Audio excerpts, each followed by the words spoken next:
He's not looking.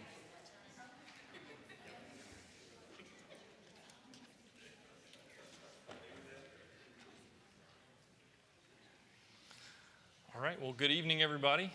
Welcome to our final class on Daniel. I know it's been kind of a marathon, but excited to wrap up our study tonight. Hopefully it's been beneficial for everybody. I know I've mentioned a couple times, but getting to teach this class twice in a row, 2 quarters in a row has been really good because for me, it's definitely sunk in. So a little extra benefit there. If you didn't get one of the handouts, raise your hand. Dad's got some handouts tonight. It's kind of a 2-for-1. So we've got some chapter 12 notes, and then we're at the disadvantage. We lost a couple of classes this quarter because of snows and stuff. So we don't have a lot of time to get through the end here. And chapter 12, even though it's short, it's mighty, and there's a lot of stuff in it and some kind of hard stuff in there too. So we're going to do our best to try to get through that. But last quarter we had a little bit of time at the end. We had a little bit of time at the end of our class to kind of do a recap, but also just spend a little bit of time talking about some of the big picture themes we saw through this book of Daniel, and just the history that unfolds where God's clearly in control of history and the things that happen in these great empires and nations and kings and rulers and all these things, and kind of grappling a little bit with how that stuff unfolds. Clearly the Lord knew that those things were going to happen, but also grappling a little bit there with free will and how events kind of unfold. So there's some notes that are in there and kind of the part 2 if you pull the paperclip apart. So take a little bit of time to read through that. We're not really going to have time to do the discussion part around that tonight, but it's definitely worthwhile to spend some time kind of thinking through that and really trying to understand. And there's some other good principles and takeaways from Daniel in there as well. Before we get started, I've asked Daryl to just lead us in a prayer and bless our study.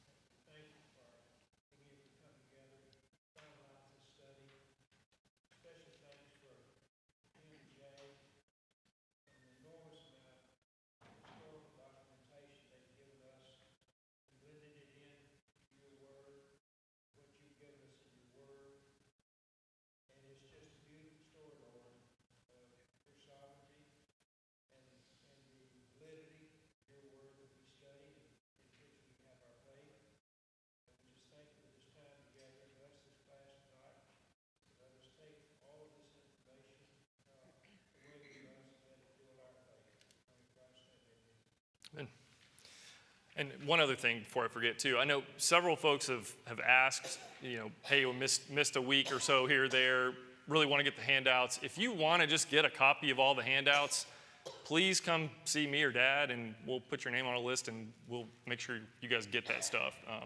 I think Bob Pickard got one of the binders that has all the notes and stuff in it. So, if you want something like that, we're glad to make something like that for you so you can go back and reference all these things. I know it's hard to kind of catch every one of these classes, but we're happy to provide those resources. So tonight, chapter 12, if you're not there in Daniel chapter 12, go ahead and turn there. That's where we're going to be spending our time tonight.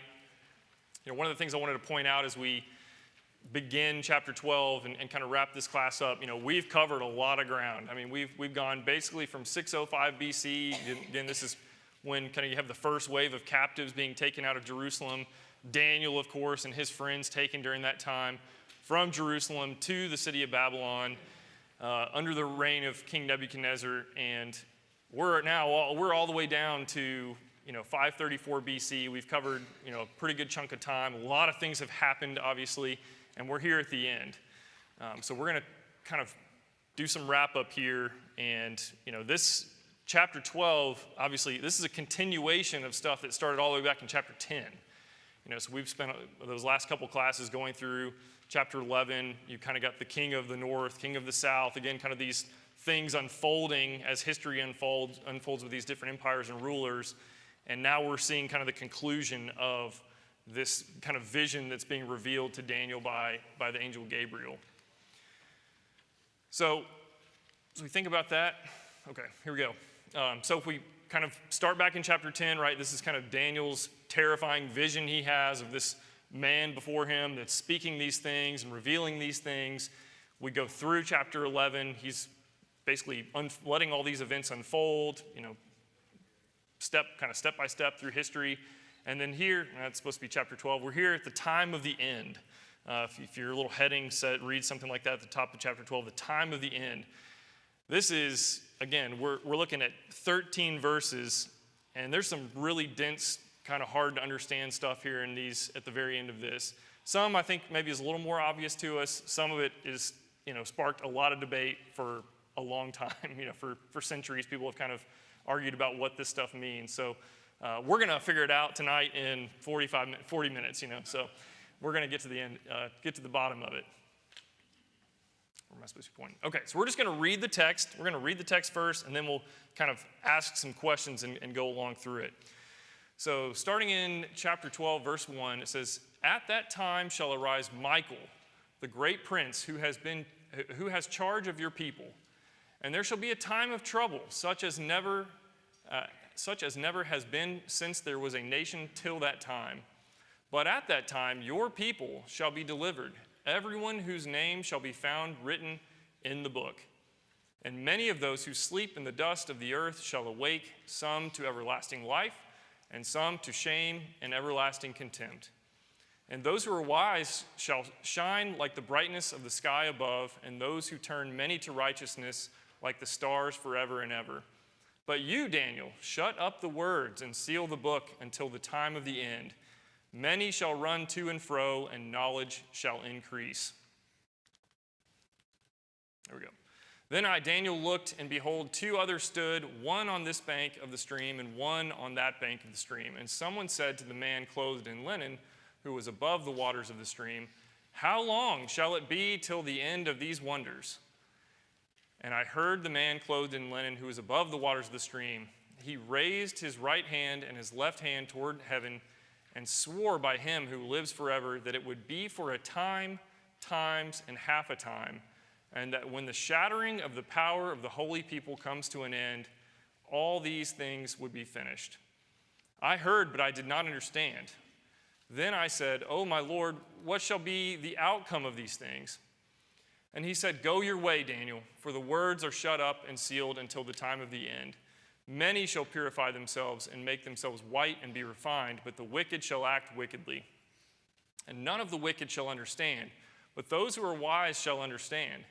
And from the time that the regular burnt offering is taken away and the abomination that makes desolate is set up, there shall be 1,290 days. Blessed is he who waits and arrives at the 1,335 days. But go your way till the end, and you shall rest and shall stand in your allotted place at the end of the days.'" So again, a continuation, kind of a conclusion to this vision that Daniel has from this angel that has appeared and has been speaking to him. We'll get there, but Daniel says, "I don't understand," which is kind of an understatement probably. And he's seen a lot of stuff through the course of his life, things that have been revealed to him, but he doesn't understand what he's hearing. But we'll get to that point. So I think there's some, kind of some stuff that, again, like we've kind of gone through this study, there's some stuff that we're pretty sure we understand. There's some stuff maybe we don't understand, but I think it helps to kind of zoom out when you're going through a study like this and get back to the big picture of what we've been talking about. What was the overall intent of this message that Gabriel has been delivering to Daniel? Kind of big picture, zoom out. Where did we spend a lot of our time in chapter 11? Pointing to things that are going to happen until the Messiah, the time of the Messiah.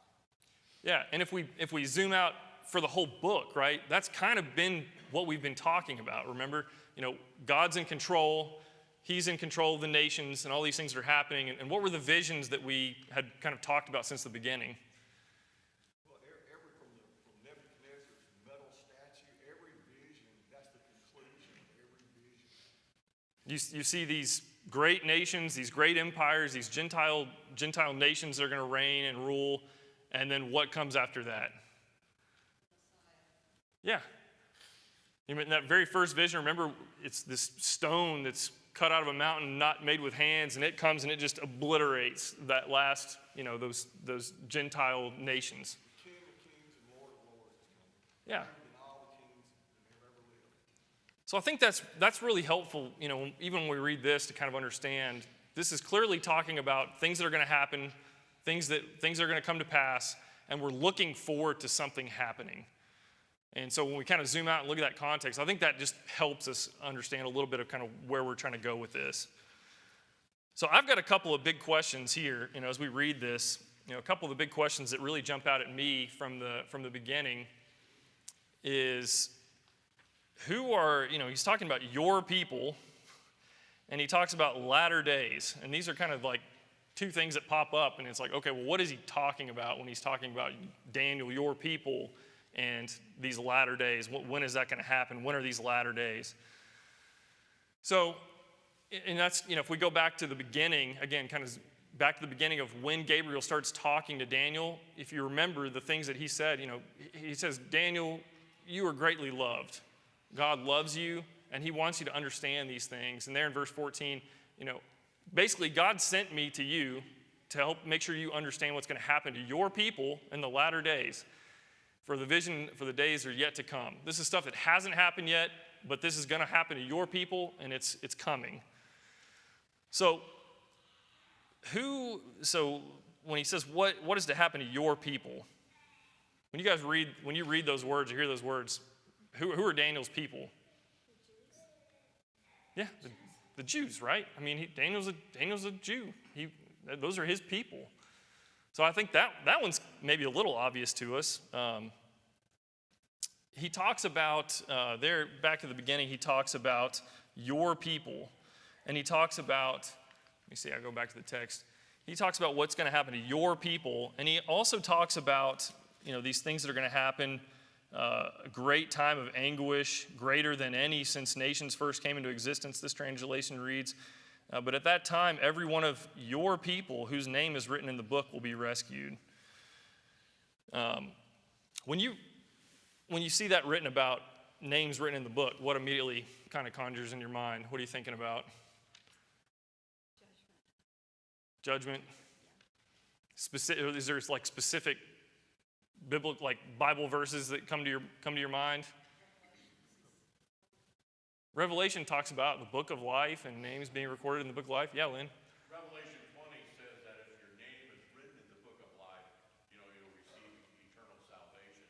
And it conveys the idea of good bookkeeping, that you're not going to be lost, that you're not going to be misplaced because your name is written in a book. We sing that old song about when the roll is called up yonder. It's like, you want your name to be on the... Christians are the spiritual Israel as you move to the New Testament, the New Covenant. Yeah. So I think that context kind of helps us a little bit here, understanding, who's being talked about here with the your people comments. Yeah. Daniel, even when he was praying, forgive us of our sins. His people, he was taking all of that on himself. Kind of ownership. We spent a lot of time talking about it is kind of almost like a priestly prayer of kind of standing in the gap for his own nation, right? It's kind of a symbolic to me of Christ. He was taking all the sins of the people on himself, but then the one who was to come would take care of everybody. Right. And what does he, I already spoiled it, but what does he say is going to happen to Daniel's people? Good stuff? I mean... Bad things like you've never been seen and never will happen again. Yeah, like I said, this translation reads, there will be a time of anguish greater than any since nations first came into existence. That sounds pretty ominous. That does not sound good whatsoever. So things are coming. These things are going to come to Daniel's people. Not going to be a good thing. Well, remember when Daniel sees this vision, it tells us back in chapter 10, before the angelic being here describes it and explains it, he's mourning, right? Like he sees this great conflict. It says he understands what he saw, and his reaction is to mourn. Yeah. And so I think you get this idea of like, this is great persecution against the Jewish nation. Right. That's what he's seeing is going to happen. Yeah, it's not, It's not good news, particularly, definitely. So, kind of moving on, I want to talk a little bit here about, in these latter, there in chapter 10, when he says in the latter days, for these days are yet to come. It seems, like I said, it seems pretty clear we're talking about the Jews. We're talking about God's people in that sense of these things that are going to happen. But the timing is probably a lot of what we'll talk about tonight, because that is where there's a lot of debate, and has been a lot of debate over the years of when is this supposed to be talking about. And I know Dad spent a lot of time as we've gone through this class. We've got probably a lot of friends and maybe even family that are in kind of a different mindset when it comes to like premillennialism and things like that, and a physical reign on earth of Christ for 1,000 years. And that's where, this is another passage where you've got a lot of folks that are trying to take this and kind of jam it into that understanding of the timeline of what's happening. So there's a lot of debate about what's going on here. Some of what we kind of ended on in our last class, at the end of chapter 11, there's a lot of debate about who is this talking about when it's talking about these kings and certain individuals, especially the very end there of chapter 11. It doesn't really line up. I know we've talked a lot about Antiochus IV or Antiochus Epiphanes, because he obviously did do a lot of horrible, terrible things to the Jews as far as persecution and things like that go. But the timeline doesn't really make sense for him. I mean, we're kind of well beyond his point in time for that to make sense. Now, I think as we kind of talked about, I do see a lot of linkage or good evidence that might suggest this is talking about Herod the Great, right? And we did talk a little bit about that at the end of last class. And so as we kind of think about, it could be Herod the Great, it certainly lines up from a good timeline perspective of what we know is going to happen in the first century. So just kind of tuck that away a little bit. But, there's clearly things that are talked about here that are going to happen seemingly now, kind of like at a soon to come kind of thing. And then some of this, could be up for debate about, is it talking about a later judgment, like a final judgment day kind of language. So there's a little bit of different stuff going on here. But, I think it's important to point out, how does chapter 12 begin? What's the language that's used in that very first sentence? The very first sentence there in chapter 12, which again is kind of continuation of what he's been talking about, 11 says, at that time.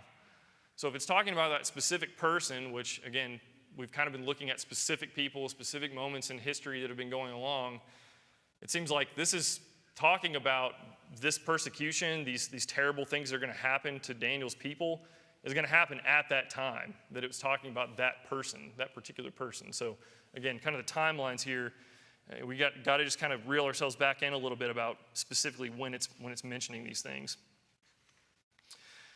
I do think, as we talk about Herod the Great and kind of the things that are happening in the first century, we've made this point a couple times in our class, but Jesus references the things that happen in Daniel and the language is in Daniel. And he specifically references it in mention about what event. If you guys remember, Jesus and his disciples are walking around in Jerusalem, and they're kind of talking about how great the city is and all the temple and those things. And what does Jesus say?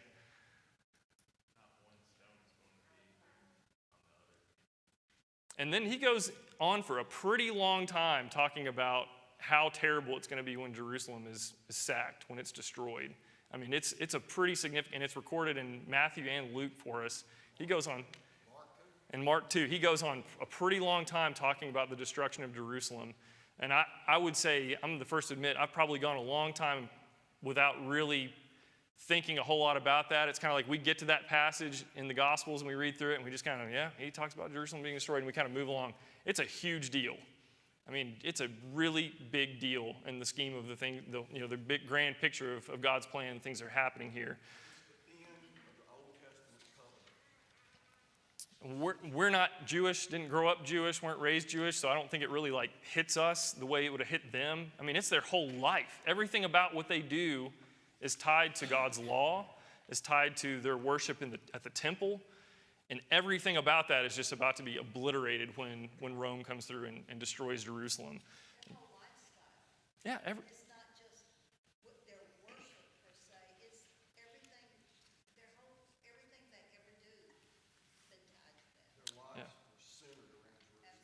Right.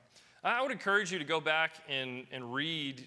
You can read, obviously, those gospel accounts, but, Luke 21, in that passage, as Jesus is talking about those things, he talks about these things happening, and it will be kind of the end of the age of the Gentiles. And I know we've referenced that as we've already gone through our class, but that's what, all these visions that Daniel's seeing, he's seeing the age of the Gentiles play out in the future, out, way beyond his life. But Jesus talks about that, the destruction of Jerusalem as the event that is essentially the ending of the age of the Gentiles. So I think we just can't overlook that. And obviously, Jesus points directly back at this text in Daniel for us, talking about the abomination that makes desolate. There's a direct tie-in with these things happening. Jay, I think it's fascinating too, if you go back to Matthew's account, and maybe in the other account it's in parentheses, whoever reads, let him understand. So he doesn't tell them everything that was back in Daniel, he just expects you to know. You ought to know this because it's pretty important that my angels came to tell all this to Daniel. So I mentioned abomination of desolation, you ought to know exactly. It's like a key word, go back and just like we see other times where he's quoting scripture, it's like the intent is to go back and reread that and understand what's happening, which I think is critical. Like, we just cannot miss that. I've got the text there on the screen, but, even just that phrase when we hear like last days or latter days, like that may trigger some stuff in your mind as well. This is one of the passages that I think about, there the Hebrew writer talking about essentially, hey, a long time ago, the way God used to speak to his people was by the prophets. But in these last days, he sent his own son to talk to us, right? That's one that jumps out at me. Can you guys think of another example from the New Testament where somebody kind of has a reference like that? It's a really famous one. Think Acts. Yeah. What does Peter say on the day of Pentecost? Quote it, Tim. I know. Yeah. But he essentially says something very similar, right? Basically, look, in these last days, God's, he said he was going to pour his Spirit out, and he quotes from Joel. These are things, I don't think it's coincidental when we read these phrases that we're seeing.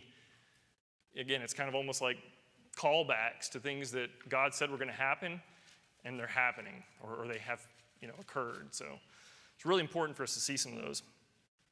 That's Matthew 24, and verse 15, when you see, this is Jesus, and he says, when you see the abomination of desolation spoken by the prophet Daniel, standing in the holy place, like you said, let the reader understand. It's a direct callback to go back and read those things. So I'd encourage you guys, take some time and go back and look at those. And again, we've talked about this, but main point, we're looking at Daniel's way back in time, looking at these things that are happening hundreds of years in the future, and it's all pointing to the Messiah. And so I think we can't overlook that. Jesus is there on the scene, first century, and he's there now speaking directly to the people. No more prophets. Jesus is this final prophet, God in the flesh, doing these things. It's happening. It's all happening right there. I also wanted us to, there's a little bit of discussion here. So yeah, just kind of some callbacks, right? Stuff we've just been talking about. But, there's some discussion here. Is this referring to the final judgment, or is this referring to, some other kind of judgment? Clearly there's judgment that's happening here. I think it's interesting if you look at some of the translations and how they render this. Verse 2 talks about, many of those who sleep in the dust of the earth shall awake, some to everlasting life, some to shame, and some to everlasting contempt. But it talks about, the wise are going to shine like the brightness of the sky, and those who turn many to righteousness like the stars forever and ever. And then that phrase there at the end is kind of curious. Many shall run to and fro, and knowledge shall increase. Okay, well, what does that mean? The New Living Translation, I like the way it renders that too. It says, many of those whose bodies lie dead and buried will rise up, some to everlasting life and some to shame and everlasting disgrace. But those who are wise will shine as bright as the sky, and those who lead many to righteousness will shine like the stars forever.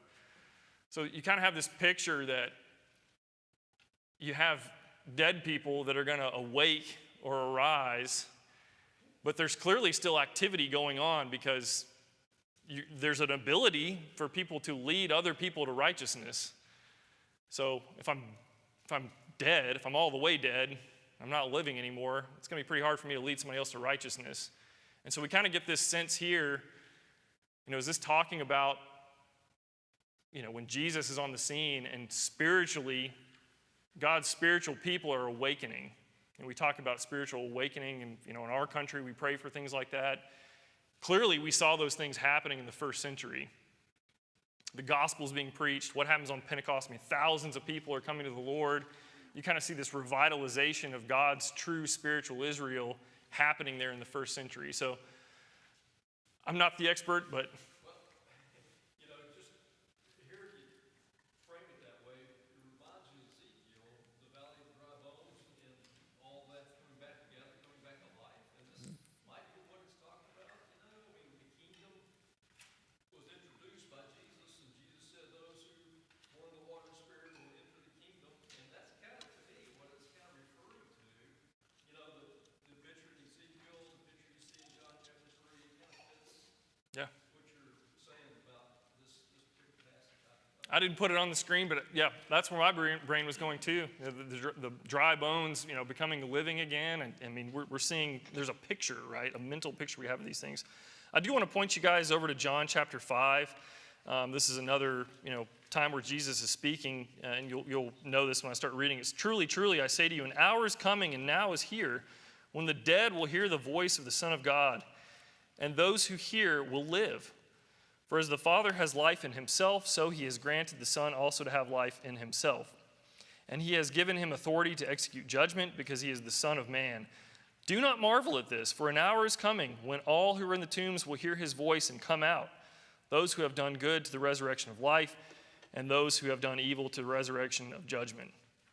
When you read that passage, it seems like you've got two different resurrections that are happening there. You've got kind of a spiritual resurrection, and then you have, a final resurrection happening between those kind of things that Jesus talks about, it seems like. So, very interesting. And, if you go back again, Matthew 24, and I think around verse 12, it talks about, the love of many will grow cold, but the one who endures the end will be saved. But we get this picture, though, that, again, what's happening here, clearly there's some real persecution, real terrible things coming, but we've also got people that are becoming spiritually alive, and where you have, talking about leading others to righteousness, and they're going to shine like stars forever. And then the very end there, in verse 4, where it talks about many will rush here and there, and knowledge will increase, you get this picture that, this stuff's all kind of a mystery right now, but there's coming a time where these things will start to make sense to people, and they'll be able to go back and look at God's Word, and that knowledge and understanding, and there will be wisdom. People will start to have wisdom about these things, and they're going to start leading other people to righteousness. It's a really amazing picture if you kind of start piecing some of these things together from what Jesus talks about, what you see in the prophets. I think it's really powerful and easy to miss, frankly. I think, we talked about Daniel's kind of a book that we kind of hit the highlights, and then we don't really get into the hard stuff. This is some of the harder stuff, I think, but it's really powerful. So what does he tell, he tells these things, and then what does he tell Daniel to do? Yeah, seal it up. Why does he do that? Why is it, why does he tell him, hey, I've told you all I'm going to tell you, seal it up. It's not the time. You answered it. You said it's not the time. It's not the time, right? It's not the time to be understood. I think it's so far in the future, and then when you get to John, he has these amazing revelations, and he's told to open the book. It's time. Yeah, that's where I was going to go, right? So, if you compare some of the things that are happening, I'm getting ahead of myself, let me back up. If you compare some of these things that are happening, right, he says, hey, it's not the time. Seal this stuff up. You go and start read John's Revelation and what John talks about over there. This is Revelation 22, starting in verse 8. It says, I, John, am the one who heard and saw these things. And when I heard and saw them, I fell down to worship at the feet of the angel who showed them to me. But he said, you must not do that. I am a fellow servant with you and your brothers, the prophets, and with those who keep the words of this book. Worship God. And he said to me, do not seal up the words of the prophecy of this book, for the time is near. Let the evildoer still do evil, and let the filthy still be filthy, and the righteous still do right, and the holy still be holy. So by the time you get to John, the angels are saying, hey, don't seal this thing up anymore. Open it up. The time's at hand. It's time for these things to come out. So it's really fascinating. We see things that are kind of being kept secret still in Daniel's time. Time goes along. We get kind of the first century when all these things are happening. Jesus has had his ministry, and now the scrolls are being opened. And this revelation of these things that were a mystery, don't seem to be quite as much of a mystery anymore. Yes. Yeah.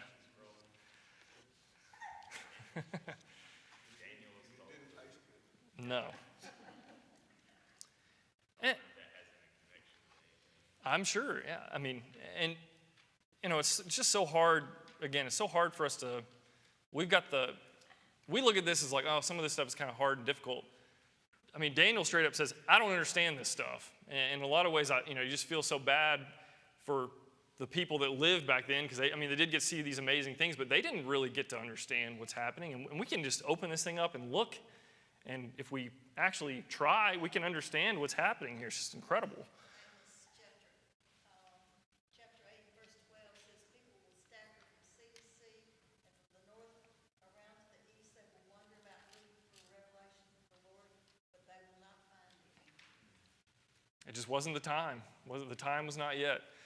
So I want to get to, yeah. But also, like the way that, while they didn't understand it, they clearly know who's in control. And at least for Daniel directly, it says, you'll go rest and you will get your reward. And I think for those faithful in God, that's the great lesson, right? Yeah. We may not understand all of this, and there may be crazy turmoil, but God is in control. And for those faithful, he's promised an inheritance. Yeah. And so that remains for us, right? Yeah, absolutely, yeah. I mean, it's not like, hey, you don't get to understand this stuff, Daniel. Good luck. I mean, he is given some peace and some hope at the end of this as well. So I want to spend some time here. I know that text is really tiny on the screen, but I wanted to kind of show these comparisons. So, after he tells them to close these things up, then it says Daniel looks and he sees these people, these two others standing on opposite banks of the river, and then essentially, this other being that's talking to him that's kind of above the river. And what's mentioned there, it says, he looks and behold, they're there. And one of the people asks this, if it's Gabriel or this angel that's still there, how long shall it be till the end of these wonders? So, hey, we've talked about this stuff that's going to happen, this great persecution, this judgment in some form or fashion that's coming. When is this stuff going to happen? And verse 7, and I heard the man clothed in linen who was above the waters of the stream. He raised his right hand and his left hand towards heaven and swore by him who lives forever that it would be for a time, times, and half a time, and that when the shattering of the power of the holy people comes to an end, all these things would be finished. So that's what we see there. If you compare that to what John writes about in Revelation 10, that's verses 5 through 7. And I know that's really small. Hopefully I can myself read it. You can start there in Revelation 10 all the way in verse 1. I'm not going to do that. But if you skip down to about verse 5, it says, and he's having this vision where, essentially an angel speaking to him as well. And it says, and the angel whom I saw standing on the sea and on the land raised his right hand to heaven and swore by him who lives forever and ever, who created the heaven and what was in it, the earth, what was in it, and the sea and what was in it, that there would be no more delay. But in the days of the trumpet call to be sounded by the seventh angel, the mystery of God would be fulfilled, just as he had announced to his servants, the prophets. It's like a mirror image of what John's being told and seeing and what Daniel was told and what he saw, other than Daniel's guy put both hands up as he makes this swear, pledge, or oath to the Lord, where John's guy just puts up one hand. But the message is very similar. He puts his hand up and he swears by the one who lives forever and ever, In Daniel's instance, that, hey, it's going to be this set amount of time when this happens. And then with John, hey, there's no delay. This is happening. It's imminent. So really fascinating to compare those two as we kind of think about the timelines of these things that are going on. So this time, I want to ask about, this time, times, and half a time. Have we heard this before? Where did we hear this before? Back in Daniel 7. Same kind of language being used. And this is kind of that vision Daniel has of the four beasts, these beasts that are coming up out of the sea, and again, representing those Gentile nations, these world empires that are going to be coming along. Are we safe to assume we think this is probably saying the same thing? I think it's a similar idea that there's going to be this kind of oppression to the Jews. Yeah, it seems to be referring, in Daniel 7 it was referring to it. Here it seems like it's referring to it. There's this duration of persecution and trial that's going to come on the Jews, on God's people. Some sort of opposition to the kingdom is kind of this sentiment we're getting here. The text there kind of defines, you've got this 3.5 years, but then it's going to be over when the shattering of the power of the holy people comes to an end. And so that's a great question. What does that mean? What do we think that means? The shattering of the power of the holy people. Who would be the holy people in kind of the context we're talking about?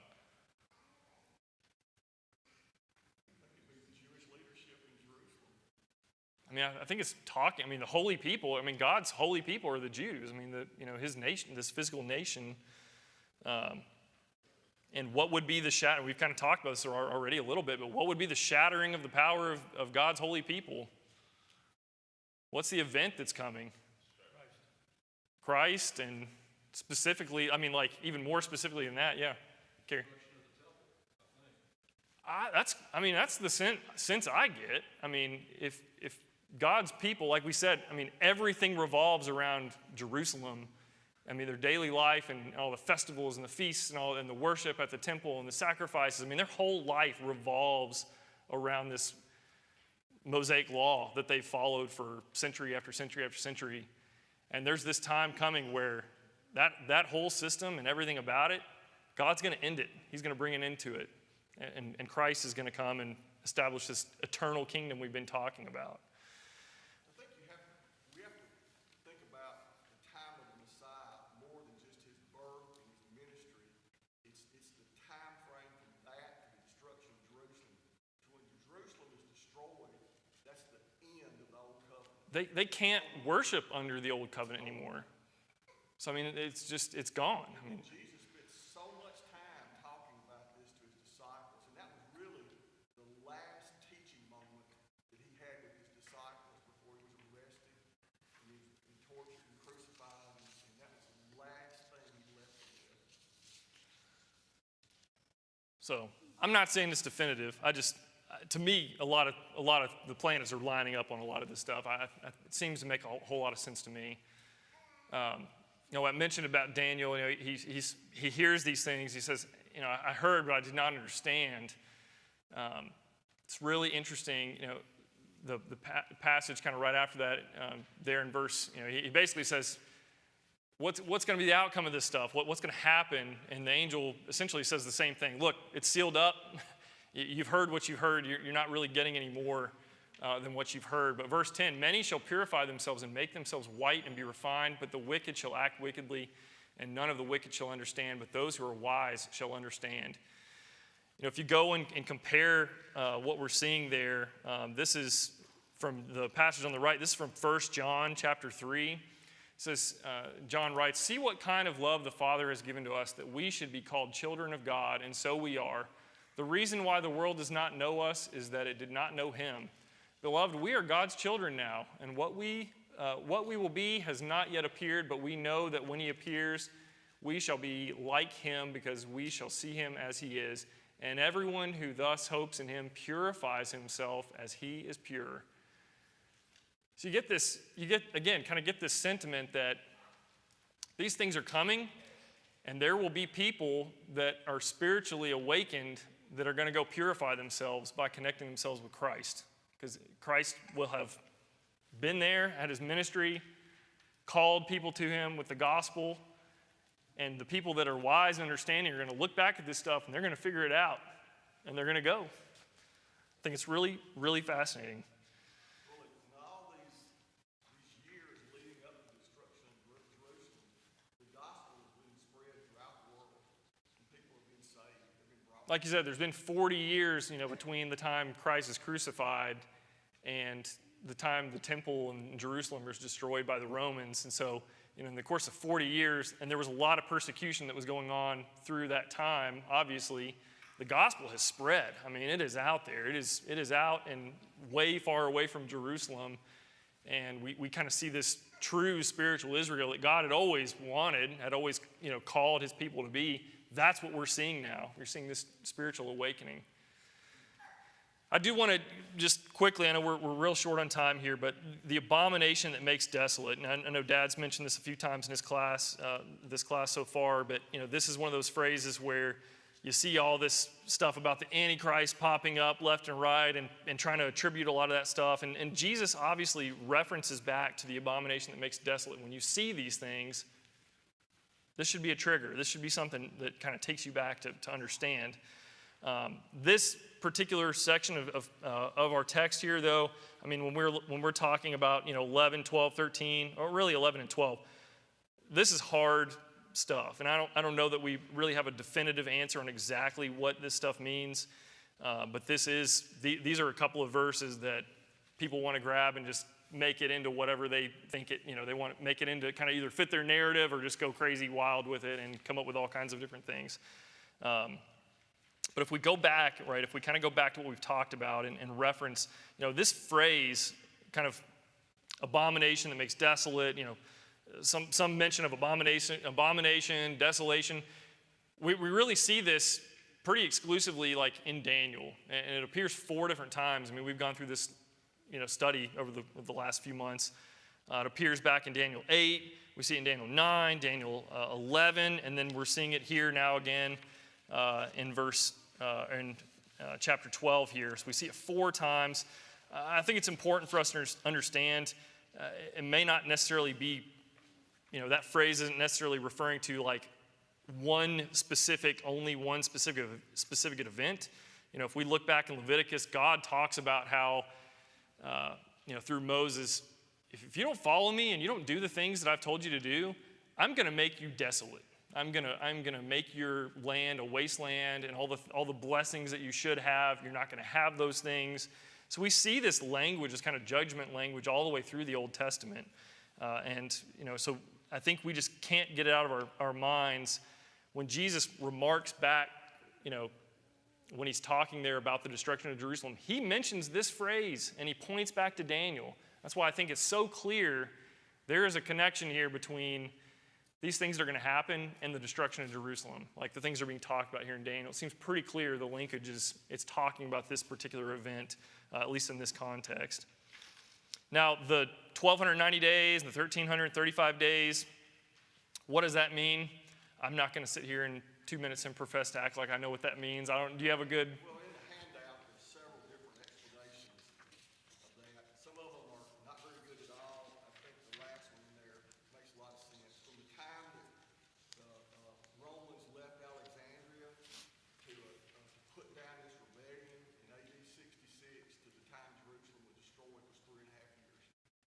So, During that time frame, they've entered through Caesarea and they obliterated Israel before they got to Jerusalem. and we've talked about that. I mean, essentially when the Romans kind of came through and did all their stuff, they kind of snaked around and they basically herded, whoever they weren't wiping out, were basically herding them into the city of Jerusalem inside the walls.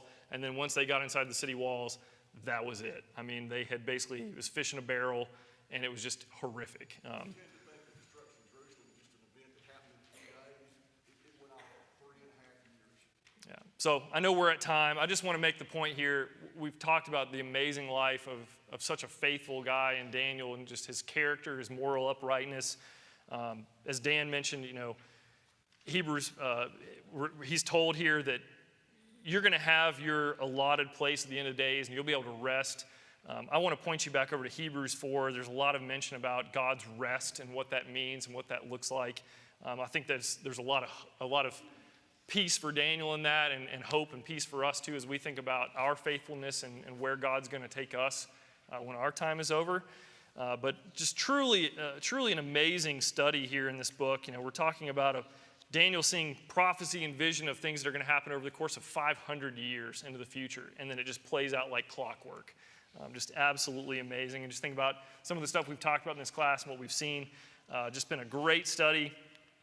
I want to thank you guys. You guys have been awesome out here. Great questions and comments. And like I said, if you want to get a copy of all the handouts or have a notebook or something like that, just come find me or Dad, and we'll be glad to get you one of those and put one of those together. Any last thoughts, final thoughts on Daniel? Awesome. Okay. Well, thank you guys. Appreciate it.